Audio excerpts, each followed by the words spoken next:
ऐसा क्या है अमेरिकन में या अब्दुल मुजीब में जो पहले आपको स्टूडेंट्स फर्स्ट नंबर पे रखता है, बाद में अदर चॉइसेस? ऐसा नहीं है कि हमारे कायमगंज में और इंस्टीट्यूट नहीं है। और सवाल यह है क्या घर पर रहकर इंग्लिश स्पीकिंग सीखी जा सकती है?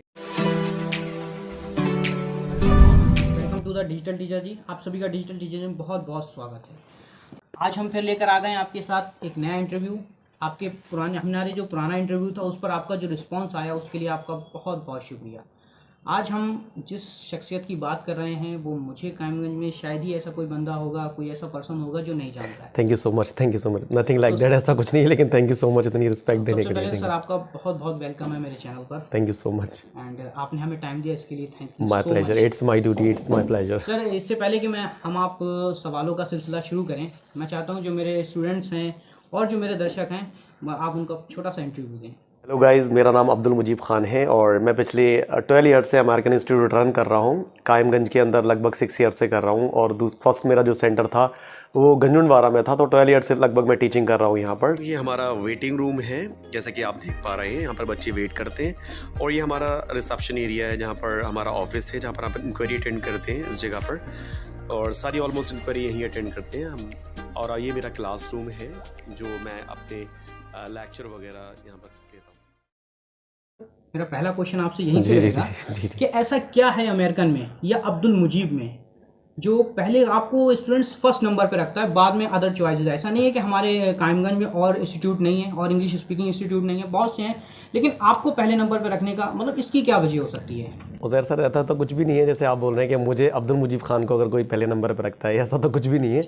लेकिन मैं आपको बताना चाहूँगा कि अमेरिकन इंस्टीट्यूट सबसे बड़ी चीज़ एक अपने आप में बहुत बड़ा ब्रांड है। जैसे कि हम बात करें, हमारे पूरे ऑल ओवर इंडिया में 800 ब्रांचेस हैं लगभग ऑल ओवर इंडिया के अंदर। और अगर हम बात करें तो इंडिया का ये लार्जेस्ट इंस्टीट्यूट है, इससे बड़ा इंस्टीट्यूट कोई है नहीं, इससे ज़्यादा किसी की भी ब्रांचेस नहीं है। जब आप स्टडी करेंगे, इसकी वेबसाइट है www.al.in, L stand for American institute of English language private limited.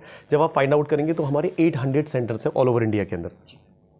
तो वहाँ से भी जैसे अपने गांव से बहुत सारे लोग दिल्ली, मुंबई, बैंगलोर, हैदराबाद या आगरा, बरेली यहाँ जाते हैं, तो बड़े बड़े हर जगह इसके होर्डिंग्स लगे हुए हैं, तो वहाँ से अमेरिकन खैर पहले से है। लेकिन हाँ, रही बात कायमगंज के अंदर, तो कायमगंज में लोग नहीं जाना करते थे, वो हाँ मेरी वजह से ही जानी है, क्योंकि मैंने यहाँ पर आकर के सर रात को 2-2 बजे तक, 3-3 बजे तक मैंने एडवर्टीजमेंट किया है, होर्डिंग बोर्ड्स लगाए हैं। इस वजह से कहीं ना कहीं गलियों गलियों में घूमा हूँ तो लोग मुझे पहचान गए। अब इसलिए तो नहीं पहचाने कि मैं बहुत बड़ी क्वालिटी रखता हूँ, लेकिन कहीं ना कहीं मैंने स्ट्रगल किया है बहुत ज़्यादा।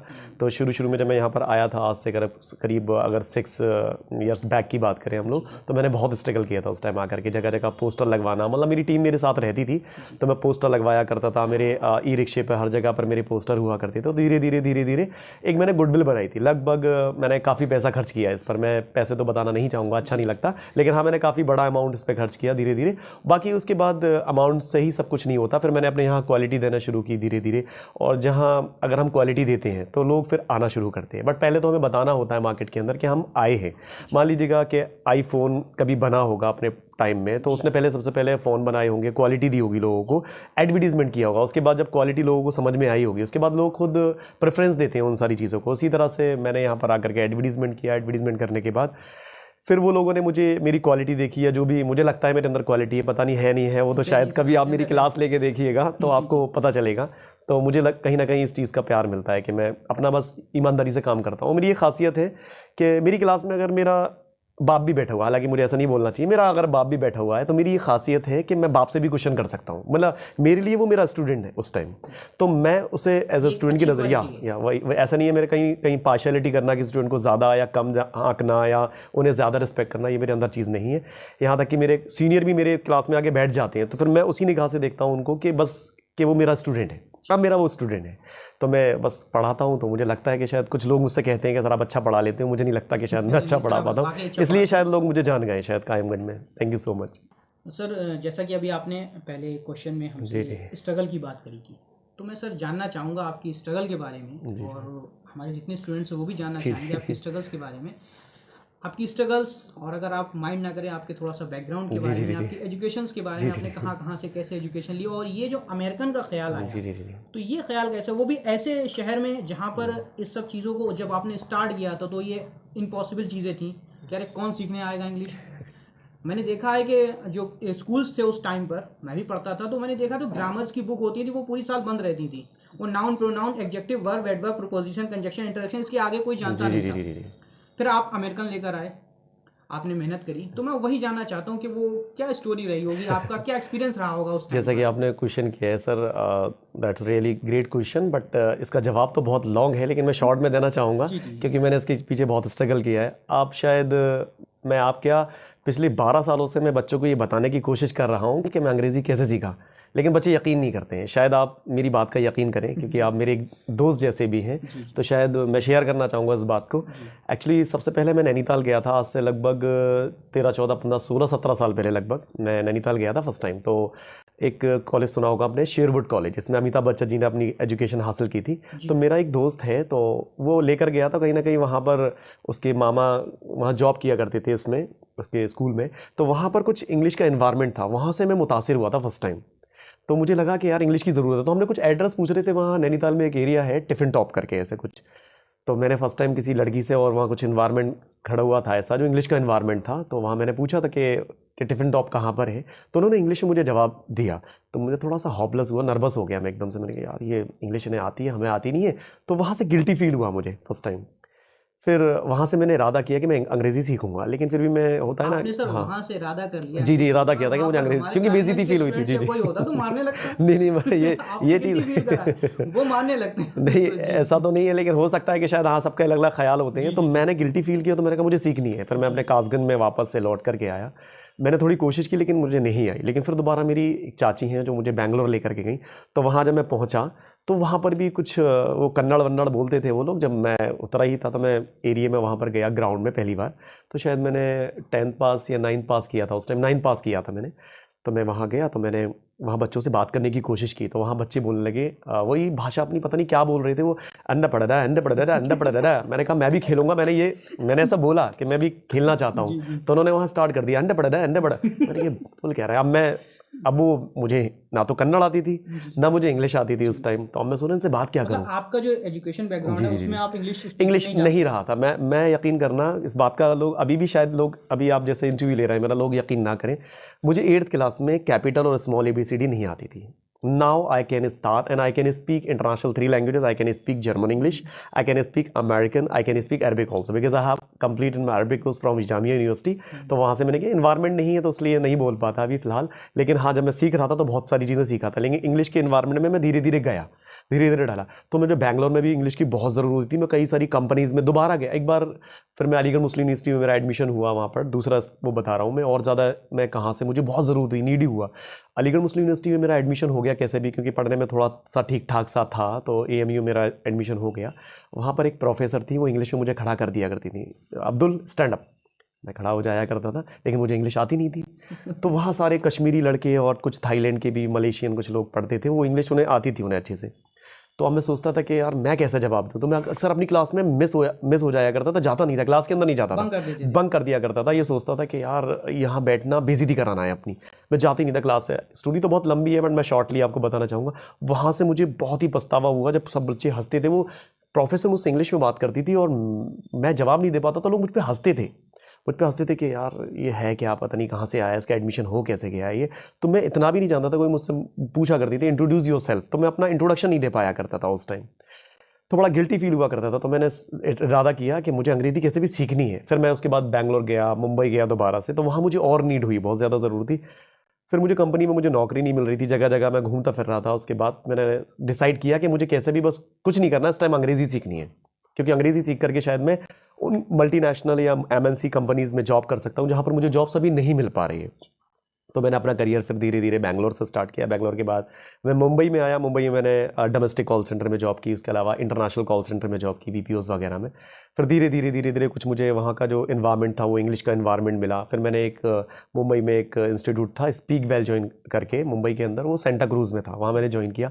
वहाँ से मेरे अंदर बहुत सारा इम्प्लीमेंट आया, तो वहाँ से मैंने अपना स्ट्रगल स्टार्ट किया और वहाँ से मुझे इंग्लिश का एक क्रेज़ बना। फिर मैं माहौल के अंदर रहा तो धीरे धीरे फिर मैं सीखता रहा इसको, इंग्लिश को। वहाँ से मैंने अपना स्ट्रगल किया था। बाकी फिर मैंने घर पे वापस आया, मम्मी ने बुला लिया मुझे घर पर कि आप यहाँ पर आ जाओ, बहुत टाइम हो गया, मेरी तबीयत ठीक नहीं रहती है। तो मैं लौट करके आया। कासगंज से मैं बिलोंग करता हूँ पर्सनली।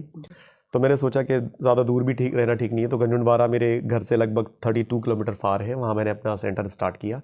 गंजूनवाड़ा में फर्स्ट, तो लगभग उसे 12 साल हो चुके हैं। अभी फिलहाल कोविड की वजह से वो अभी क्लोज है, हम उसको स्टार्ट कर रहे हैं। अमेरिकन का आइडिया कहाँ से मिला आपको? वो मेरी मम्मी ने मुझसे कहा था कि बेटा कहीं दूर नहीं जाना, तुझे मुंबई वापस नहीं जाना है। तो मैंने सोचा कि मैं क्या करूँ क्या करूँ क्या करूँ। लोग इंडिपेंडेंट जी जी खोल लेते हैं सेंटर जी जी जी इंग्लिश स्पीकिंग, लेकिन जी जी। आपने अच्छा, अमेरिकन की ही ब्रांच मैं कासगंज में एक ब्रांच थी वहाँ पर, तो मुझे वहाँ मुंबई में जब मैं रहता था वहाँ सब इंग्लिश बोलते थे, तो मुझे थोड़ा सा इंग्लिश का एक इन्वायरमेंट अच्छा लगने लगा था। तो मैं कासगंज में आकर के फ्री घूम रहा था, तो मैंने मम्मी कहती थी कि यहीं जो करना है वो यहीं करो, तो मुझे कहीं अच्छा नहीं लगता, तो अमेरिकन मैंने ज्वाइन किया, कासगंज का अमेरिकन दोबारा ज्वाइन किया। तो कासगंज में पढ़ाते थोड़ा सा मुझे पहले क्लासेस में बैठा, फिर मेरे टीचर ने मुझसे कहा कि तुम थोड़ा ठीक बोल लेते तो प्रैक्टिस करो, तो उन्होंने मुझे प्रैक्टिस करवाई वहाँ पर। तो विक्रांत सर उनका नाम था, तो मुझे उन्होंने प्रैक्टिस करवाई, तो लगा बच्चों को लगा कि ये अच्छा पढ़ा लेता है, मुझे खुद को भी फील हुआ कि मैं अच्छा पढ़ा लेता हूँ। वहाँ से मैंने सोचा कि यार इसमें करियर बना लेते हैं, तो गंजूनवाड़ा में सेंटर को स्टार्ट कर लेते हैं। तो मैंने गंजूनवाड़ा वहाँ से मैंने पहला डिसीजन लिया था कि मुझे अमेरिकन इंस्टीट्यूट स्टार्ट करना है। तो इस तरह से फिर मैं मेरठ गया, मेरठ में मैंने ट्रेनिंग ली, जा करके ट्रेनिंग मेरठ में वापस आकर के फ्रेंचाइजी खरीद के मैंने गंजूनवाड़ा में पहली बार स्टार्ट किया था। इस तरह से मैंने, ये मेरा सफ़र था। नेक्स्ट क्वेश्चन आपसे ये रहेगा कि जो स्टूडेंट्स इंग्लिश सीख रहे हैं, या कोई भी जो इंग्लिश सीख रहा है, उसका उसके घर वालों पर, उसके आसपास के इन्वायरमेंट पर कितना असर पड़ता है? सर असर आप नेगेटिव जानना चाहते हैं या पॉजिटिव, पहले ये बताएं। मैं दोनों पॉइंट अच्छा, दोनों जानना चाहते हैं, दैट्स ग्रेट। पॉजिटिव तो सर ये पड़ता है कि कोई बच्चा जब सुनता है तो उसे लगता है कि यार मैं भी अंग्रेज़ी सीखूं। मैं, कई बच्चे यहाँ पर आते हैं मेरी क्लास के अंदर, तो मैं उनसे पूछता हूँ आप यहाँ कैसे आए, तो कि एक्चुअली वो बच्चा या वो लड़की या वो लड़का अंग्रेज़ी बोल रहा था, या दिल्ली मुंबई ये जाते हैं कभी तो वहाँ पर अंग्रेज़ी बोल रहे थे, या किसी कंपनी के अंदर जाते हैं, किसी मल्टीनेशनल इंटरनेशनल कंपनी के अंदर ये जाते हैं, वहाँ इन्हें इंटरव्यू फेस करना होता है, तो वहाँ से इनके ऊपर इन्फ्लुएंस पड़ता है। लेकिन हमारी जैसे वो सीख के बच्चा जाता है बाहर, तो जब वो बोल रहा होता है तो दो इम्पैक्ट पड़ते हैं लोगों पर, एक नेगेटिव पड़ता है एक पॉजिटिव। एक तो बच्चा कहता है कि सर हमारी बेइज्जती कर रहे हैं, पहली चीज उन्हें ये लगता है कि बेइज्जती कर रहे हैं, तो आजकल बेइज्जती हाँ ज्यादा उन्हें लगता है बेइज्जती, लेकिन एक्चुअली वो बेइज्जती नहीं फील करना चाहिए उनको, वो गलत है, लेकिन उन्हें लगता है कि हमारी बेइज्जती करने आए।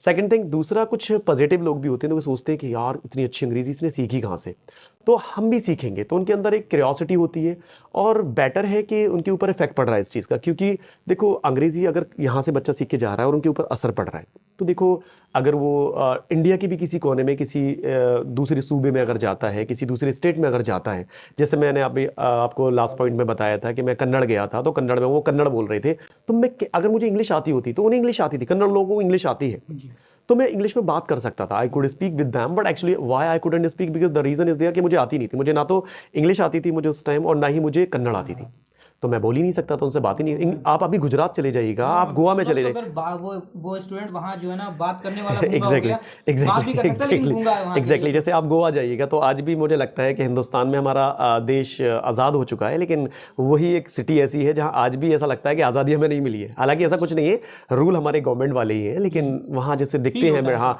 वहाँ अभी भी आज की डेट में ब्रिटिशर्स वहाँ दिखाई देते हैं, और दूसरे मुल्क के भी लोग दिखाई देते हैं। जैसे आप अभी 25 दिसंबर आने वाली है, उसमें जनवरी, तो वहाँ पर आप देखिएगा, 25 दिसंबर, तो उसमें आप देखिएगा वहाँ कितना रश होता है। लास्ट टाइम मैं गया था, करीब 4-5 साल पहले मैं गया था, तो वहाँ इतना रश था, ऐसा लग रहा था कि अभी हम किसी विदेश के अंदर खड़े हुए हैं। वहाँ पर ये बच्चा अगर ये सीख के जाएगा तो उनके ऊपर भी इम्पैक्ट डालेगा, और वहाँ की जो फैमिलीज़ हैं, या दिल्ली मुंबई जहाँ भी जाता है, या हमारे गाँव में कहीं जाता है, तो वो इम्पैक्ट डालता है उन पर कहीं ना कहीं, उन्हें लगता है कि, और हाँ सबसे बड़ी चीज़ हमारे भारत के अंदर एक बड़ा, ये ऐसा एक्चुअल में नहीं है, लेकिन ऐसा लोग सोचते हैं कि जो अंग्रेजी बोल लेता है वो सबसे ज़्यादा इंटेलिजेंट है, लेकिन ऐसा होता नहीं ऐसा होता नहीं है, लेकिन यहाँ माना जाता है कि ये अंग्रेजी बोल लेता है ये सबसे, यहाँ पर स्कूल्स में यही हो रहा है। स्कूल के भी मैं बताना चाहूँगा आपको कि, लेकिन ऐसा होना नहीं चाहिए कि अगर थोड़े से 4 शब्द अंग्रेजी के अगर कोई बोल लेता है, भले चाहे उसको इल्म हो या ना हो, वो टैलेंटेड हो या ना हो, अगर उसने 4 शब्द अंग्रेजी के बोल दिए या इंग्लिश बोल ली, तो उसे समझा जाता है कि ये ना दुनिया का सबसे होशियार इंसान है। लेकिन नथिंग लाइक दैट, ऐसा कुछ भी नहीं है, ऐसा कुछ भी नहीं। भाषा तो भाषा होती है, भाषा तो एक अंग्रेज बेचारा, एक अंग्रेज नाली में पैदा होता है, नाली में ही मर जाता है जाकर के, लेकिन हाँ यहाँ कहीं ना कहीं बहुत सारा लोगों के ऊपर इम्पैक्ट पड़ता है जाकर के। जैसे ट्रेन में हमारे बच्चे अंग्रेजी बोलते हैं, तो सबसे बड़ा फ़ायदा हमें होता है, क्यों? क्योंकि जब बाहर बच्चा अंग्रेजी बोलता है जाकर के, तो हमें फ़ायदा कहीं ना कहीं होता है, लेकिन हम नहीं चाहते कि हमें ही फ़ायदा हो, बच्चे उसका और फ़ायदा उठाएं, जैसे कि वो दिल्ली मुंबई बैंगलोर, ये होता क्या है इनके साथ। जैसे सर एक चीज़ और बताऊंगा, इसका जो आपने सवाल मेन जो पूछा था, अभी हम पॉइंट पे नहीं आए हैं कि इनका सबसे बड़ा फ़ायदा क्या होता है यहाँ से अंग्रेजी सीखने के बाद, बाहर इनका क्या फ़ायदा होता है। इनका फ़ायदा सबसे बड़ा ये होता है, मैंने कितने सारे स्टूडेंट्स देखे हैं जो मैथ्स आती है लेकिन जब इन मैथ्स की परफेक्ट है, क्योंकि आपको पता है कि एशिया में सबसे बड़ा जो जैसे कहा जाता है कि हार्ड बोर्ड जो है वो दो ही है, एक यूपी बोर्ड एक बिहार बोर्ड, ऐसा माना जाता है। ठीक है, और मैं कहीं तक मानता भी हूँ कि जैसे कि मैंने कर्नाटका बोर्ड की और जो बोर्ड है, जो साउथ में जो बोर्ड है, उनकी बुक्स थोड़ी सी कहीं ना कहीं थोड़ी सी तो ईजी है, बहुत ज़्यादा नहीं है तो थोड़ी सी ईजी है। जैसे मैं जब 7th क्लास में 8th क्लास में पढ़ता था तो मेरा भाई 9th और 10th में था उस टाइम, तो वह भी दुबई में जॉब कर रहा है, तो उनकी मैंने बुक्स देखी थी, तो जो चीज़ें मैथ्स में मैं 7th और 8th में पढ़ रहा था वो 9th और 10th में पढ़ रहा था, यानी हम 1-2 साल उनसे आगे थे मैथ्स में, लेकिन उसको इंग्लिश आती थी, ये उसका प्लस पॉइंट था। तो यहाँ के बच्चे जैसे अगर मैथ्स आती है, साइंस आती है, कुछ भी सब्जेक्ट में वो माहिर है, और जब वो दिल्ली मुंबई जाता है या मान लीजिएगा वो किसी कंपनी में या शुरुआत में कहीं फ्रेशर होकर के कहीं वो 4 पैसे कमाना चाहता है, पॉकेट मनी निकालना चाहता है, तो बेचारा उससे अगर सवाल होता है, तो बेचारा इंग्लिश में जब सवाल होता है तो वो मैथ्स का कितना भी बड़ा परफेक्शन हो उसके अंदर, वो बेचारा एकदम डिमोटिवेट हो जाता है। तो हमारे यहाँ से जो बच्चा अंग्रेजी सीख के जाता है, एक तो सबसे पहली चीज़ कि उसके अंदर कॉन्फिडेंस होता है, उसका जो फेस जेस्चर होता है वो अलग होता है, उसकी बॉडी लैंग्वेज पे बहुत बड़ा असर पड़ता है, उसकी पीडी में बहुत इंप्लीमेंट आते हैं, ग्रूमिंग पार्ट उसका बहुत इंप्रूव होता है, और ड्रेसिंग सेंस पे भी कहीं ना कहीं उसके असर पड़ता है। तो इससे कहीं ना कहीं एक उसका ग्रूमिंग पार्ट बाहर निकल करके आता है, ग्रूमिंग पे बहुत ज़्यादा इफेक्ट पड़ता है। और सर आप भी जानते हैं कि कॉन्फिडेंस कितना इंपॉर्टेंट होता है, अगर कॉन्फिडेंस नहीं है तो फिर शायद भाषा भी बेकार है और चीज़ें भी बेकार है। मुझे लगता है जैसे कि अगर आप किसी भी जॉब के लिए जाते हैं और आपके अंदर कॉन्फिडेंस नहीं है, वह चाहे वो IAS हो या PCS हो या छोटी मोटी गवर्नमेंट हो, किसी टाइप की भी जॉब्स हो, और अगर कहीं वहाँ पर कोई उल्टी सीधी एक्टिविटी नहीं हो रही है, वो आप मैं खुल के नहीं बोलना चाहता कि वहाँ पर वो टेबल के नीचे से कुछ होता है, अगर वो नहीं चल रहा है तो सबसे पहले वो आपका कॉन्फिडेंस देखते हैं, और कॉन्फिडेंस नहीं है तो वो टेबल के नीचे जो चीज़ें चल रही होती हैं तो वो तो एक अलग चीज़ है, तो बाकी समझता है। तो यहाँ से उसे कॉन्फिडेंस बढ़ता है, तो वो जब लोगों से बात करता है बाहर जा करके, तो उसका कॉन्फिडेंस झलकता है कि हाँ यार इसके अंदर कॉन्फिडेंस है बात करने का। तो हम लोग यहाँ पर सिर्फ इंग्लिश ही नहीं सिखाते, यहाँ पर कॉन्फिडेंस ही बढ़ाते हैं बच्चों का। तो इस तरह से बच्चा लोगों पर इम्पैक्ट डाल पाता है, हमारा बच्चा यहाँ का जो होता है उसका बहुत सारी चीज़ों को लेकर, जैसे कि मैंने बताया आपको PT का और सारी चीज़ों को लेकर के। सर जैसे कि हम इससे पहले के क्वेश्चंस में आपने आंसर्स दिए जिसमें आपने कहा कि हम अपने सेंटर पर जो भी इंस्टीट्यूट में आते हैं बच्चे, उनको हम 25 डेज़ के बाद या 20 डेज़ के बाद हम उनको हिंदी बोलने की इजाज़त नहीं देते। जी जी। तो सर कहीं ना कहीं एक ये मैसेज तो नहीं जा रहा है कि अब्दुल मुजीब या अमेरिकन इंग्लिश बोलने पर पाबंदी, वो हिंदी बोलने पर पाबंदी लगा रहे हैं या हिंदी की रिस्पेक्ट नहीं कर रहे हैं, ऐसा अगर कहीं बच्चा सोचे तो उसके लिए आपका क्या आंसर होगा? और क्या आप, मैं ये भी जानना चाहता हूँ कि आपकी नज़र में हिंदी की क्या वैल्यू, क्योंकि वो हमारी मातृभाषा है जी, हमारी मदर टंग है, सब उसकी रिस्पेक्ट करते हैं, आई होप आप भी करते होंगे जी। लेकिन मैं ये जानना चाहता हूँ कि आपके नज़र में हिंदी की क्या वैल्यू है? जब आप इंग्लिश जानते हैं, इंग्लिश बोलना जानते हैं, इंग्लिश पढ़ा रहे हैं, तो आपकी हिंदी की क्या वैल्यू है आपकी नज़र में? वेरी इंटरेस्टिंग क्वेश्चन, बट मैं जवाब इसका एक एग्जाम्पल से समझाना चाहूँगा जी। सर आपको साइकिल चलानी आती है? बिल्कुल। बाइक चलानी आती है? हाँ थोड़ी बहुत। That's great. तो अब आप मेरे पास आए हैं, आप तो आप कार सीखना चाहते हैं, तो सर कार सीखना चाहते हैं तो मैं ये तो नहीं कहूँगा कि बाइक ख़राब होती है मैं ये तो नहीं कहूँगा कि साइकिल ख़राब होती है, तो साइकिल को अब आपको नफ़रत करना है, आपको बाइक से नफ़रत करना है। लेकिन हाँ, मुझे ये ज़रूर कहना पड़ेगा कि पहले आप बाइक पर सिर्फ 2 चीज़ें यूज़ करते थे या थोड़े अलग अंदाज में करते थे चीज़ों को, और आपको कार में अलग चीज़ें यूज़ करनी है, क्योंकि कार के रूल्स होते हैं अपने, कि आपके 2 back view mirror right side होता है और लेफ्ट पे भी बैक व्यू मिरर होता है, और एक हमारा फ्रंट पे भी होता है, और हम फ्रंट पे बैक देख रहे होते हैं, सारी चीज़ें उसके एक रूल है। तो अगर मैं वो रूल, अब मैं आपसे कहूँ कि आप बाइक वाले रूल कार में अप्लाई करें तो क्या वो चलेगी? नहीं चलने वाली, क्योंकि उसके रूल सारे अलग हैं। तो देखो, अंग्रेजी भाषा सीखने के लिए हमने कुछ रूल बनाए हैं, तो उसको आपको फॉलो करना पड़ेगा। इसका मतलब ये नहीं है कि मैंने वहाँ हिंदी लगाई है तो मैं ये कह रहा हूँ कि आप बाइक से नफरत करिएगा। मतलब ये है कि आप जब इंग्लिश भाषा सीख जाएं, तो मैं तो ये नहीं कहता कि चाइनीज़ या इटालियन या जर्मनी किसी भाषा की आप बेइज्जती करें। सारी भाषा अपने आप में रिस्पेक्टफुल है और सभी की हमें रिस्पेक्ट करनी चाहिए। ऐसा नहीं है कि मुझे हिंदी की रिस्पेक्ट करनी चाहिए तो चाइनीज़ की नहीं करना चाहिए। दुनिया की हर भाषा की हमें रिस्पेक्ट करनी चाहिए। लेकिन अभी हमें जो ज़रूरत है, हमें जो सीखने की ज़रूरत है, फिलहाल हमें उसके रूल्स तो फॉलो करने पड़ेंगे। तो ऐसा कुछ भी नहीं है कि मैं अगर अंग्रेज़ी सिखा रहा हूँ तो हिंदी भाषा से मैं नफरत करता हूँ, नथिंग लाइक दैट। मुझे हिंदी बहुत अच्छी लगती है, और जब मैं हिंदी, जिस तरह से, देखो एक चीज़ भी है सर, मैं हिंदी से बहुत दूर रहा हूँ। जैसे आपने लास्ट टाइम आपने एक क्वेश्चन किया था कि आप हिंदी बैकग्राउंड से रहे हैं। मैं हिंदी बैकग्राउंड से तो नहीं कहूँगा, लेकिन मैं उर्दू बैकग्राउंड से रहा हूँ, क्योंकि मैं मदरसे का पढ़ा हुआ हूँ। मैं मदरसे में रहा था, उसके बाद मैं अलीगढ़ मुस्लिम यूनिवर्सिटी में मेरी अपना ग्रेजुएशन कंप्लीट किया, उसके बाद जामिया यूनिवर्सिटी गया। और ये जो यूनिवर्सिटीज़ में यहाँ पर 80 से 90% उर्दू यूज़ की जाती है। तो मैं हिंदी के शब्दों से बहुत दूर रहा हूँ। एक सर हैं यहाँ पर, मनीष सर करके, तो मैं अक्सर कभी फंस जाता हूँ, तो कुछ और भी हिंदी के 1-2 टीचर हैं, तो मैं उनसे कॉल करता हूँ, सर कि एक वर्ड्स में मैं फंस गया हूँ, तो मुझे हिंदी में, जैसे आप इंग्लिश का कोई वर्ड बोलते हैं, जैसे हमने कोई वर्ड बोला, बड़ा मज़ा आता है इंग्लिश का वर्ड बोलने में, एक नया वर्ड अगर हम सीख जाते हैं तो उसे बोलने में बड़ा मज़ा आता है। ऐसे ही मैं अगर कोई हिंदी का वर्ड सीख जाता हूँ तो मुझे इतना अच्छा लगता है बोलते में। जैसे एक वर्ड आया था मेरे, लेकिन मैं टंग पर नहीं आ पा रहा था मेरे वो, क्योंकि हिंदी से मैं थोड़ा दूर रहा हूँ, उर्दू के ज़्यादा नज़दीक रहा हूँ मैं। तो एक वर्ड था आध्यात्मिकता। अब भी आध्यात्मिकता, क्या बोला आपने? आध्यात्मिकता, ठीक है ना। तो ये वर्ड बोलने में बड़ा गर्व फील होता है जब मैं स्टेज पे बोलता हूँ आध्यात्मिकता। हालांकि इसको इंग्लिश में स्पिरिचुअलिटी बोलते हैं, मुझे इंग्लिश में तो पता था लेकिन हिंदी में मुझे नहीं पता था। तो जब मैं हिंदी में ऐसे वर्ड बोलता हूँ तो मुझे एक अलग से फील आता है कि यार बड़ा प्राउड होता है कि इंडियन है। हाँ, और नहीं, इंडियन से मतलब नहीं, मतलब हिंदी में भी कुछ एक फीलिंग छुपी हुई है, उसके अंदर बहुत सारी फीलिंग्स होती हैं। तो मुझे अच्छा लगता है हिंदी बोलते में। जैसे कुछ लोगों को इंग्लिश नहीं आती, वो इंग्लिश बोलते हैं, उसके बाद इंग्लिश बोलने के कुछ शब्द उन्हें एक प्राउड फील आता है कि मैंने इंग्लिश बोली। ऐसे में जब हिंदी के शुद्ध वर्ड बोलता हूँ तो बड़ा मुझे अच्छा लगता है, बहुत मुझे अंदर से एक खुशी फील होती है कि आज मैंने हिंदी का वर्ड। कई बच्चे बोलते हैं कि सर आपने आज हिंदी बोली, तो मुझे अच्छा फील होता है मुझे अंदर से।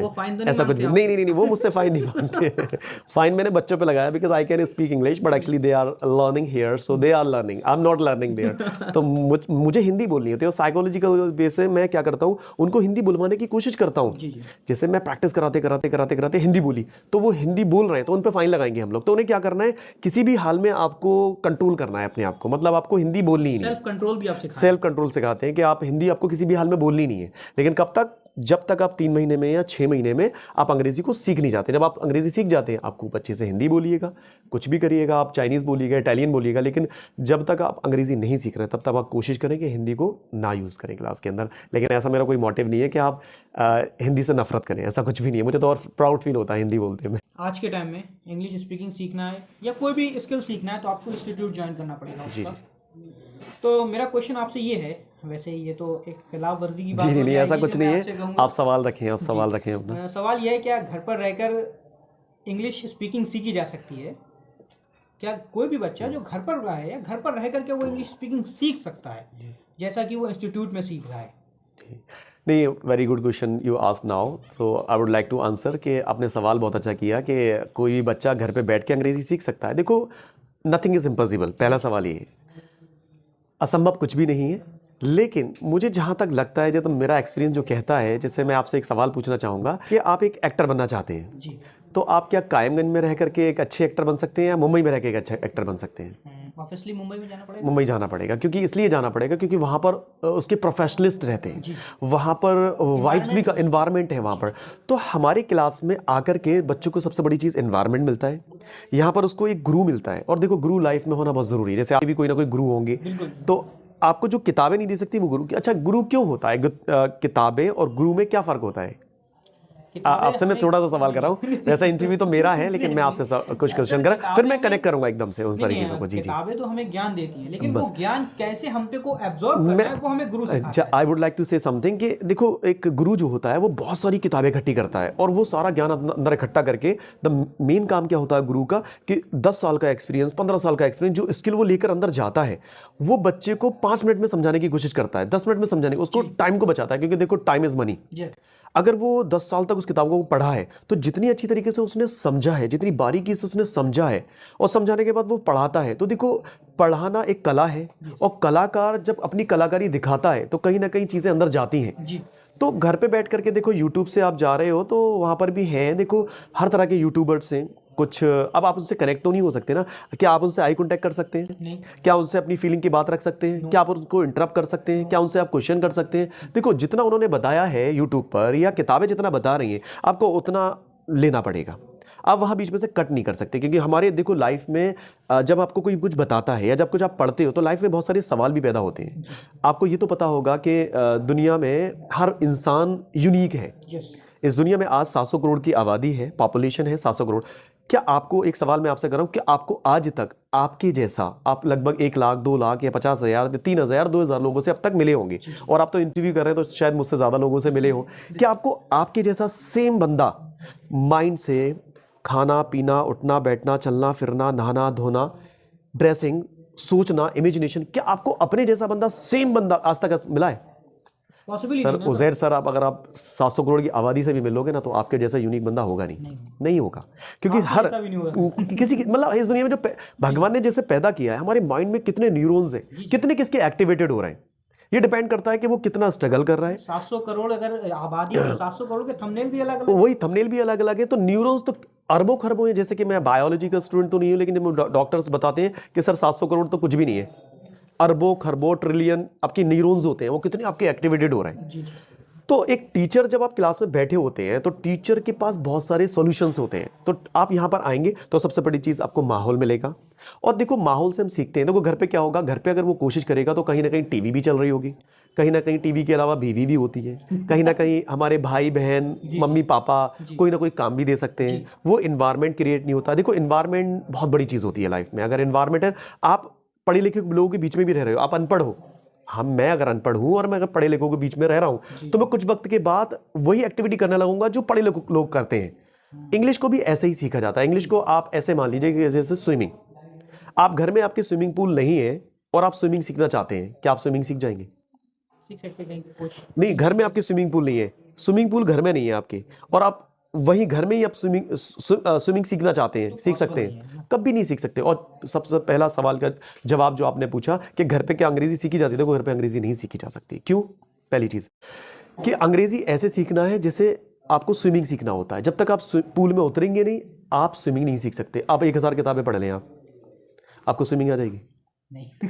आप 1000 किताबें पढ़ने के बाद आपको स्विमिंग नहीं आ सकती। इसी तरह से ग्रामर की बुक्स पढ़ने के बाद आपको स्पीकिंग नहीं आ सकती। देखो स्पीकिंग एक अलग चीज़ है और एक ग्रामर एक अलग चीज़ है। ग्रामर के रूल्स याद कर सकते हो, पर जब आप बोलोगे न्यूज़ पेपर में कितने सारे आपने देखा होगा, हमारे कायमगंज में भी, हमारे डिस्ट्रिक्ट में भी ग्रामर पे लोग कमांड रखते हैं, मुझसे ज़्यादा कमांड रखते हैं। मुझे वो पढ़ा सकते हैं, कायमगंज में कुछ ऐसे टीचर्स हैं मुझे पढ़ा सकते हैं, but when we talk about the speaking English they get stuck. Why? Because actually they don't have an environment. They never just try to speak English. They never just been to the also the different country in a multinational company or somewhere. वो कभी जाते भी नहीं, उन्होंने visit भी नहीं किया। क्यों नहीं किया? क्योंकि उनका कोई काम ही नहीं था वहाँ पर, वो बेचारे ग्रामर में ही अटके रहे। लेकिन मेरा मल्टीनेशनल कंपनी में काम करना, वहाँ का इन्वायरमेंट, मुझे भी ऐसे इन्वायरमेंट से इंग्लिश आई थी। अगर मैं किताबों में लगा रहता, घर पे पढ़ा रहता तो शायद नहीं आती। और मैंने घर पे बहुत कोशिश की थी लेकिन मुझे नहीं आई। और आज कोई लेकर आइएगा कि घर से मैं अंग्रेजी सीखा हूँ, और एक हमारे यहाँ का बच्चा जो हमारे यहाँ प्रैक्टिकल कर रहा है, उन दोनों में आप करा के देखिएगा। एक 10 साल से पढ़ा रहा है, पढ़ने वाले की बात नहीं कर रहा हूँ मैं, कायमगंज में जो 10 साल से पढ़ा रहा है ग्रामर को, और हमारे यहाँ बच्चा 3 महीने या 6 महीने जो सीख रहा है। मैं ये नहीं कह रहा कि किसी की मैं बेइज्जती कर रहा हूँ, आई एम नॉट सेइंग दैट, क्योंकि ये एक अलग कला है, ये एक अलग इंडस्ट्री है, वो एक अलग इंडस्ट्री है। ग्रामर को रटना दैट्स अ डिफरेंट थिंग, और ये प्रैक्टिकल करना that's a different thing. Same वो स्विमिंग वाला कॉन्सेप्ट है। अगर स्विमिंग पूल में उतरेंगे तो आप स्विमिंग सीखेंगे, अगर आप उसकी किताबें पढ़ते रहेंगे तो आपको स्विमिंग के तरीके तो आ जाएंगे कि आप एक हाथ से भी कर सकते हो, इस हैंड से भी कर सकते हो, नोडिंग से भी कर सकते हो, आप लेग से भी कर सकते हो, आप पूरे शरीर से भी स्विमिंग कर सकते हो, ये आ जाएगा, ये आपको नॉलेज मिलेगी। लेकिन आप स्विमिंग नहीं कर सकते। जब आपको पूल में धक्का दे दिया जाएगा तो आप पक्का मरेंगे उसके अंदर। सेम जैसे गाड़ी है, आप कार की बात करें हम लोग, तो कार में जब आप बैठेंगे, एक तो है कार की किताबें पढ़ रहे हो कि ड्राइविंग सीखते कैसे, आप चले ना यूट्यूब पे सीखें ड्राइविंग कैसे सीखते हैं, और डायरेक्टली आप कार स्टार्ट कर दें। ऐसे ऐसे कमेंट आते हैं क्या 1 मिनट में ड्राइविंग या 2 मिनट में driving, sir it's next to impossible. तो इसी तरह से इंग्लिश है, तो सर इंग्लिश घर पे बैठ के नहीं सीखी जा सकती। हाँ, अगर घर में इन्वायरमेंट है, मम्मी पापा भाई बहन अगर ये बोलते हैं तो सीखी जा सकती है। इन्वायरमेंट है तो सीखी जाती है। वही इन्वायरमेंट को हम यहाँ क्रिएट करते हैं, उसी चीज़ का हम चार्ज लेते हैं। तो इससे अच्छा प्लेस नहीं है इंग्लिश सीखने का फिलहाल कायमगंज के अंदर। बाकी अगर किसी के पेरेंट्स को अगर अंग्रेजी आती है तो वो सीख सकता है, घर पे भी सीख सकता है। आपसे ये होगा जी कि जैसे कि हम अपने कायमगंज की बात कर लें तो लगभग 70% स्कूल्स अब ऐसे हैं जो इंग्लिश मीडियम हो चुके हैं। जी। वर्ल्ड लेवल बात करें तो हर देश, हर कंट्री दूसरे नंबर पर अब इंग्लिश लैंग्वेज को रखती है। जी। तो क्वेश्चन ये है कि सर आज की बात जनरेशन को देखकर या आज के माहौल को देखकर, आज के एनवायरनमेंट को देखकर, कि ऐसा हम कह सकते हैं कि आने वाले इन फ्यूचर में 100 साल बाद या 500 साल बाद इंग्लिश बाकी लैंग्वेजेस की जगह ले लेगी? जी। देखो सर, जैसे कि आपने क्वेश्चन किया कि इंग्लिश क्या दूसरी भाषाओं की जगह ले लेगी, तो बहुत हद तक मैं कहूँगा हाँ ले लेगी। क्योंकि उसके रीज़न ये है कि आप मुझे ये बताएं कि आपको एक फ़ोन दिया जाए या कोई भी टेक्नोलॉजी दी जाए, या टेक्नोलॉजी किस पे बेस्ड है, क्योंकि ईजी चीज़ों पे, तो जो इंग्लिश लैंग्वेज है वो बहुत इजी है। दुनिया में सबसे आप गूगल पे जाकर के या इंसाइक्लोपीडिया पे जाकर के फाइंड आउट करिएगा दुनिया की सबसे ईजीएस्ट लैंग्वेज कौन सी है, तो आपको इंग्लिश निकल कर आएगी। और इसको ज़्यादातर मैं समझता हूँ 50 और 60% से ज़्यादा दुनिया इसको बोल रही है। तो मुझे लगता है कि हर कोई एक दूसरे से कनेक्ट होना चाहता है। आज क्या हो रहा है आप मुझे बताइएगा, हो सोशल मीडिया पे क्या देख रहे हैं हम लोग कि दुनिया एक दूसरे से कनेक्ट होती चली जा रही है। मतलब एक बंदे को पूरी दुनिया जानती है। पहले ना मुझे लगता है कि शायद हिंदुस्तान की अगर से 100 साल पहले की या 50 साल पहले की या 30-40 साल पहले की बात करें तो हिंदुस्तान का या अमेरिका का या लंदन का कोई राजा हुआ करता था तो कुछ लोग जो अपडेटेड लोग थे शायद यहाँ पर उन्हें पता हुआ करता था कि लंदन का राजा ये है। लेकिन आज हर बच्चे को ये भी पता है कि अमेरिका के अंदर एक बंदा है जो यूट्यूबर है और वो इस चीज़ पे काम कर रहा है अमेरिका के अंदर। तो हर लोग एक दूसरे से कनेक्ट होना चाहते हैं। तो वो भाषा कौन सी यूज़ करते हैं, वो अरबिक तो यूज़ नहीं कर रहे हैं, वो लोग संस्कृत तो यूज़ नहीं कर रहे हैं, वो मराठी तो यूज़ नहीं कर रहे हैं, वो गुजराती तो यूज़ नहीं कर रहे हैं। वो सारे कॉमन, ये ग्लोबलाइज लैंग्वेज बन चुकी है। तो सब इसी पे काम कर रहे हैं और इस भाषा को सीख करके हम पूरी दुनिया से कनेक्ट हो सकते हैं। इसलिए मुझे लगता है कि जहाँ जहाँ हिंदी बोली जा रही है या जहाँ जहाँ दूसरी कंट्रीज़ में उनकी मदर टंग बोली जा रही है वो भी धीरे धीरे ख़त्म हो रही हैं और वो इंग्लिश की तरफ बढ़ रहे हैं। जैसे आज से अगर काफ़ी टाइम पहले थाईलैंड की बात करें, मलेशिया की बात करें तो इनकी खुद की लैंग्वेजेस बोली जाती थी आज से 100 साल पहले। लेकिन अब धीरे धीरे सारे लोग अंग्रेज़ी बोल रहे हैं। या मतलब इनकी 60 और 70% जो पॉपुलेशन है वो इंग्लिश बोल रही है। हिंदुस्तान के अंदर भी आप देखिएगा कि आप महाराष्ट्र में जाइएगा, महाराष्ट्र में मराठी बोलते हैं, उसके बाद क्या बोलते हैं वो लोग? इंग्लिश। गुजरात में जाइएगा गुजराती बोलते हैं, उसके बाद क्या बोलते हैं वो लोग? इंग्लिश। आप कर्नाटका में जाइएगा वो कन्नड़ बोलते हैं, उसके बाद क्या बोलते हैं? इंग्लिश। मतलब उनकी मदर टंग के बाद वो दूसरी लैंग्वेज जो प्रेफर कर रहे हैं वो अंग्रेजी को कर रहे हैं। वो क्यों कर रहे हैं? ताकि हम लोगों से दुनिया से कनेक्ट हो सकें ज़्यादा, जितनी भी जो पॉपुलेशन है उससे हम कनेक्ट हो सकें। तो मुझे बहुत हद तक लगता है कि शायद आने वाले 20 सालों के बाद भी इस टाइम गन के अंदर हिंदी खत्म हो चुकी होगी। मैं जैसे लोग काम कर रहे हैं, जैसे स्कूल्स पे काम कर रहे हैं लोग, जैसे हमारा भी बहुत बड़ा इंस्टीट्यूशन है कि अमेरिकन इंस्टीट्यूट पूरे इंडिया में एक बहुत बड़ा नेटवर्क है कि 800 सेंटर्स हम लोग चला रहे हैं। तो हम भी उसी चीज़ पर काम कर रहे हैं कि अब धीरे धीरे सभी लोग ना, क्योंकि उसकी ज़रूरत हो रही है, हम लोगों को कहीं ना कहीं नीड है। और देखो आपने सुना होगा necessity is the mother of invention. जिस चीज़ की नीड होती है वो कहीं ना कहीं आवश्यकता आविष्कार की जननी होती है, वो आप सुनते हैं। तो वही आवश्यकता इसकी है आज की डेट में, तो वो आविष्कार तो होगा। नेक्स्ट क्वेश्चन ये है जी, और ये थोड़ा पर्सनल क्वेश्चन जी, no problem, you can ask. कि जब ये एक्सपीरियंस है मेरा कि मैंने देखा कि जो अदर इंस्टीट्यूट्स हैं इंग्लिश के, बच्चा वहाँ एडमिशन लेता है, पैसे खर्चा करता है, टाइम इन्वेस्ट करता है, मनी इन्वेस्ट करता है, लेकिन जब वहाँ से डिप्लोमा ले लेता है और डिप्लोमा लेने के बाद बाहर निकलता है तो फिर भी वो इंग्लिश स्पीकिंग नहीं बोल पा रहा है। वो कहीं इंटरव्यू में बैठकर इंग्लिश स्पीकिंग नहीं बोल पा रहा है, किसी के सामने इंग्लिश स्पीकिंग नहीं कर पा रहा, जबकि उसके डिप्लोमा पे ये लिखा हुआ है, वो सर्टिफाइड है कि ये इंग्लिश स्पीकिंग में सक्सेसफुल हो चुका है, लेकिन वो इंग्लिश स्पीकिंग कर ही नहीं पा रहा है। तो ये ऐसा क्या कमी रह जाती है कि हमारे सामने ऐसे रिजल्ट सामने आते हैं? देखो सर, जैसा आपने क्वेश्चन किया कि बच्चा डिप्लोमा लेने के बाद भी काम नहीं कर पा रहा है, तो ये इंग्लिश स्पीकिंग के साथ ही नहीं हो रहा है, ये यूनिवर्सिटी, कॉलेज, स्कूल इनके साथ भी हो रहा है। कई सारे स्टूडेंट मेरे पास आते हैं तो मैं उनसे पूछता हूँ, जैसे क्लास में बैठे होते हैं कि बेटा क्या कर रहे हो, कि MBA। तो मैं पूछता हूँ कि बेटा MBA स्टैंड फॉर, तो कहते हैं महा बेकार आदमी कुछ, मतलब मैं तो मजाक कर रहा था, लेकिन कुछ उन्हें MBA की फुल फॉर्म ही नहीं पता, उन लोगों को पता नहीं होती। मतलब डिग्री लेके बैठे हुए हैं लेकिन MBA की फुल फॉर्म, एक्चुअली बहुत सारे ऐसे इंस्टीट्यूशन है वो एक्चुअल में बच्चों की ज़िंदगी ख़राब कर रहे हैं।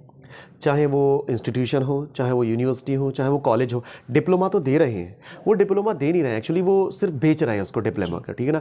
तो वो नहीं करना चाहिए, ऐसा नहीं होना चाहिए। अब हमारे यहाँ तो ऐसा नहीं होता, लेकिन कुछ जगहों पर ऐसा हो रहा है। लेकिन मेरे पास भी ऐसे कॉल्स आते हैं, कभी कभी मुझसे पूछते हैं सर कि आपके, हमने सुना है कोई कार्ड वार्ड आप देते हो उस तरह से वो ऑल ओवर इंडिया ज्वाइन कर सकते हैं। तो हम कहते हैं बेटा हम दे तो सकते हैं, लेकिन हमारे ऊपर कोई ब्लेम मत करिएगा, लेकिन मैं इस काम को नहीं करूँगा। लेकिन हाँ, कोशिश ये करिएगा हमारे यहाँ पर आकर के प्रैक्टिकल होइएगा आप। जी, इंटरव्यू को हम अब लगभग एंडिंग की तरफ लेके जी, इट्स ऑल राइट। तो मेरा लास्ट क्वेश्चन आपसे ये है कि ऐसे कौन से 5 काम, ऐसे कौन से 5 वर्क होते हैं जो हर एक स्टूडेंट को करना चाहिए जो इंग्लिश स्पीकिंग सीख रहा है या सीखना चाहता है? जी, हाँ, बहुत अच्छा क्वेश्चन किया। और ये एक चीज़ और भी है, मैं बोलना चाहूँगा कि हमारी देखो फ़ीस सारे बच्चे अफोर्ड नहीं कर पा रहे हैं, हालांकि इतनी ज़्यादा भी फ़ीस नहीं है, लेकिन ये आपने जो सवाल किया है तो मैं उन बच्चों को बोलना चाहूँगा जो बेचारे मेरे इंस्टीट्यूट तक बेचारे नहीं आ पा रहे, कि उनकी पॉकेट में इतने पैसे नहीं है या उनके पेरेंट्स फाइनेंशियली बेचारे स्ट्रॉन्ग नहीं है, तो वो घर पर भी अगर ये करें तो कुछ हद तक कहीं ना कहीं उनको स्पीकिंग आने लगेगी। मैं ये तो नहीं कह रहा कि वो प्रोफेशनलिस्ट बन जाएंगे, लेकिन बहुत हद तक बेचारे कुछ ना कुछ उन्हें इसका फ़ायदा पहुंचेगा। तो मैं अब जो पॉइंट्स बताने जा रहा हूं, तो कहीं ना कहीं वो एज अ इंसानियत के नाते मैं उन्हें बताना चाहूँगा वो किन चीज़ों पे काम करें। अगर वो सुबह उठ रहे हैं, तो पहला पॉइंट मैं ये कहना चाहूँगा कि सुबह वो जो उठ रहे हैं, सिंस मॉर्निंग टू इवनिंग अगर वो उठ रहे हैं, तो उनको जो चीज़ें वो देख रहे हैं, जो चीज़ें वो देख रहे हैं, तो उन्हें वो जो चीज़ें दिखाई दे रही हैं, चाहे वो एक्शन हो, चाहे वो वर्ब हो, चाहे एडवर्ब हो, चाहे वो एक्शन हो या नो एक्शन हो, वो चीज़ों की उन्हें इंग्लिश आनी चाहिए, जो भी चीज़ें वो वॉचिंग कर रहे हैं। और तीसरा पॉइंट है कि जो भी चीज़ें वो सुन रहे हैं, जो भी चीज़ें जैसे मम्मी पापा आपस में बातें कर रहे हैं, तो नए नए वर्ड्स आ रहे हैं, नई नई वोकेबलरी आ रही है हिंदी में, तो वो सारे उनको इंग्लिश में पता होना चाहिए। अगर नहीं है तो वो डिक्शनरी में फाइंड आउट करें। आजकल मोबाइल 100 रुपये 99 रुपये का शायद रिचार्ज आता है, वहाँ से वो फाइंड आउट कर सकता है कि कुर्सी को इंग्लिश में क्या कहते हैं, वहाँ से उसको मिल जाएगा कि मकड़ी का जाला है तो मुझे दिख रहा है तो इसको इंग्लिश में क्या बोलते हैं, तो वहाँ से वो चीज़ें निकल के आ जाएंगी। हम अगर चुगली कर रहे हैं, लोग चार चुगली कर रहे हैं या कानाफूसी कर रहे हैं, तो चुगली को हम इंग्लिश में क्या कहते हैं या कानाफूसी को हम इंग्लिश में क्या कहते हैं, वहाँ से अगर जो भी चीज़ें वो देख रहा है, पहला पॉइंट ये। दूसरी चीज़ जो वो सुन रहा है, दूसरा पॉइंट ये, तो उसे सिंस मॉर्निंग टू इवनिंग जितनी भी चीज़ें वो सुन रहा है और देख रहा है, दोनों पॉइंट एक साथ बता रहा हूँ, तो उसे वो इंग्लिश में आना चाहिए। सेकेंड थिंग, जब ये चीज़ें उसको इंग्लिश में आ जाएँ, याद कर ले। थर्ड पॉइंट है कि वो अपनी टंग पर लाने की कोशिश करे। वो जब वो टंग पर लाएगा तो धीरे धीरे धीरे धीरे, मतलब वो ये ना करे कि उसको रटने की कोशिश करे, जैसे उससे प्रैक्टिकली, जैसे उससे मम्मी उसकी बाहर जा रही है, उसका भाई बाहर जा रहा है, ठीक है ना, वहाँ पर वो ये ना सोचे कि डू पहले डू लगेगा फिर नॉट आएगा, फिर उसके ना सोचे वो उस चीज़ को डायरेक्टली। कोई किसी को बुलाना है तो please come come come come come, please mind sitting here, mind coming here, तो वो उसको डायरेक्टली जो भी चीज़ है वो हिंदी में कहना चाहता है वो डायरेक्टली इंग्लिश में कहे, और उसको ट्रांसलेशन बिल्कुल ना करे। कुछ लोग क्या करते हैं कि जो ग्रामर सीख रहे होते हैं वो ट्रांसलेशन करने की कोशिश करते हैं। सो आई थिंक ट्रांसलेशन से अंग्रेजी कभी लाइफ में नहीं आने वाली, और आ भी गई तो वो प्रोफिशिएंसी नहीं आएगी वो, ठीक है ना।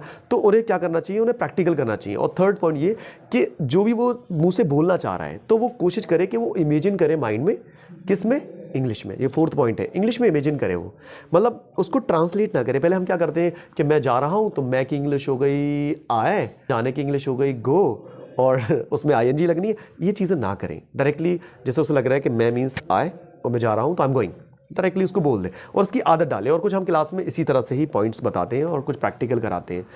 फिफ्थ पॉइंट ये है कि जब भी कभी वो सोने से पहले आपने देखा होगा सर, जैसे कि आप सोते होंगे तो शायद मुझे लगता है 5 मिनट, 10 मिनट, 20 मिनट, आधे घंटे या 1 घंटे आप कुछ ना कुछ सोचते हैं। 1 घंटे में हमारे पास शायद कई साइकोलॉजिस्ट ने बताया कि लाखों तो थॉट्स आते हैं हमारे 1 घंटे के, मिनट में लाखों थॉट्स आ जाते हैं। तो वो जो थॉट्स आने चाहिए वो हिंदी में ना आए, इंग्लिश में आना चाहिए। आप ये बताएं, कोई भी अंग्रेजी या जो अंग्रेजी जानता है क्या वो हिंदी में सोचता होगा? क्या हिंदी में इमेजिन करता होगा? आपको वही चीज़ें इंग्लिश में इमेजिन करनी है, लेकिन कब? पहले नहीं कर सकते, पहले तो तभी कर ही नहीं सकते क्योंकि आपको वो वोकेबलरी पता ही नहीं है। पहले मैंने जो पहला टास्क दिया है कि सिंस मॉर्निंग टू इवनिंग जो भी आप देख रहे हैं, जो भी आप बोल रहे हैं, जो भी आप सुन रहे हैं, वो आपको इंग्लिश में आना चाहिए। जो इंग्लिश में आएगा तभी तो उसके बारे में सोचेंगे। अरे गेटिंग, ऐसा नहीं कि आपको वो चीज़ जानते ही नहीं है। जैसे मैंने आपको कहा कुंतुस्तुनिया मैंने वर्ड बताया आपको और आपको ये पता ही नहीं है कुंतुस्तुनिया है क्या। ये एक मुल्क का नाम है जो पुराना मुल्क अभी कहलाता था, जिसको टर्की कहते हैं। तो अगर मैं कुंतुस्तुनिया के बारे में बात कर रहा हूँ, आपको पता ही नहीं तो क्या इमेजिन करोगे इसके बारे में? कुछ कर सकते हो? नहीं कर सकते। ऐसे ही भाषा के बारे में जब तक आपको वो वोकेबलरीज नहीं पता होंगी, उनकी मीनिंग्स नहीं पता होंगी, क्या आपको इमेजिन कर सकते हो? नहीं कर सकते। तो पहले आपको वो वोकेबलरी कलेक्ट करनी होगी, वो वोकेबलरी सेव करनी होगी। कौन सी? जो आम है। अच्छा, जब आम हो जाएंगी तो आगे अगर बढ़ना है, ये मैं 6 पॉइंट अपनी तरफ से ऐड कर रहा हूँ। तो सब अपने अपने इंडस्ट्री में जाना पसंद करते हैं। कोई डॉक्टर बन रहा है, कोई साइंस इंडस्ट्री में जाना चाहता है, कोई फिल्म इंडस्ट्री में जाना चाहता है। तो सबकी अलग अलग इंडस्ट्री में अलग अलग वोकेब भी होंगी। तो उन्हें जिस इंडस्ट्री में, पहले तो वो आम वोकेबलरी को कर लें और उसको इमेजिन करना शुरू कर दें। फिर वो जिस इंडस्ट्री में जाना चाहते हैं, जिसकी भी सी इंडस्ट्री में जाना चाहते हैं, उस इंडस्ट्री में जो भी वोकेबलरी नीड होती है, उन वोकेबलरी को उसे याद करना पड़ेगा। जैसे हम मेडिकल डिक्शनरी की बात करें, जैसे मेडिकल स्टूडेंट की बात करें, तो मेडिकल डिक्शनरी एक अलग आएगी, उसे खरीदनी पड़ेगी। तो उसमें सारे मेडिकल वर्ड्स होंगे। जैसे हम लोग यहाँ पर इंग्लिश जो पढ़ाते हैं, वो हमारे पास सब तरह के लोग आते हैं, तो उसमें हम मिक्सअप कर देते हैं। लेकिन मान लीजिएगा हमारे पास कोई ऐसा बैच आ गया, कोई मेडिकल स्टूडेंट आ गया हमारे पास, या मेडिकल पूरा बैच ही मेडिकल स्टूडेंट्स हैं सारे जितने भी हैं, तो हम क्या करेंगे, एक मेडिकल डिक्शनरी खरीदेंगे और उसको हम पढ़ेंगे पहले, पढ़ने के बाद फिर हम उन्हें पढ़ाएंगे, तब ईजी होगा। तो ये जो 5 अपने पॉइंट होने थे, शायद मुझे लगता है कि मैं अपना मैसेज पूरा दे चुका हूँ आपको। तो sir thank you very much हमसे मिलने के लिए और हमें इतना वक्त देने के लिए। Thank you so much, it's my pleasure, it's my pleasure. उम्मीद करता हूँ सर हमें भी मज़ा आया और आपको भी हमसे बहुत अच्छा लगा, मुझे बहुत अच्छा लगा, जो जितने भी बहुत मुझे अच्छा लगा। मैं इस लायक नहीं था, लेकिन फिर भी मुझे आपने इतनी ऐसी बातें मत कीजिए। आपने हमें इतना वक्त दिया उसके लिए सर बहुत बहुत माय प्लेजर। जितने भी स्टूडेंट्स देख रहे हैं, आप सब अमेरिकन इंस्टीट्यूट को जानते हैं। मैं सर का नंबर डिस्क्रिप्शन बॉक्स में दे दूंगा, आप चाहें तो सर से कांटेक्ट कर सकते हैं। लेकिन रात छोड़ दीजिएगा, जैसा आप मुझे रात में परेशान करते हैं, सर को मत कीजिएगा रात में परेशान। जो आपके ऑफिस का मेरे भी बीवी बच्चे हैं, मैं भी उनके साथ टाइम स्पेंड करता हूँ। और सर आपका टाइम क्या है, टाइमिंग? जी हमारा मॉर्निंग में हमारा पहला बैच 7 o'clock स्टार्ट हो जाता है, 7 to 6 o'clock तक हमारा ऑफिस मतलब बैच चलते रहते हैं लगभग, और 7 o'clock तक हमारा 7 to 7 रहता है हमारा। 7 to 7 आप कांटेक्ट कर सकते हैं सर से। और जो भी इसके बाद भी अगर आपकी कोई क्वेश्चन है तो डिस्क्रिप्शन बॉक्स में मुझे बताइएगा, मैं पर्सनली सर से मिलकर आपके पास पहुंचाऊंगा। और बाकी आपको वीडियो अच्छी लगी तो लाइक शेयर एंड सब्सक्राइब जरूर करना। Thank you very much. Thank you so much. And मिलते हैं हम लोग अगली वीडियो में एक और अच्छी पर्सनालिटी के साथ, और हो सकता है सर से हम दोबारा फिर मुलाकात। Thank you so much, thank you so much. तो थैंक यू वेरी मच, मिलते हैं।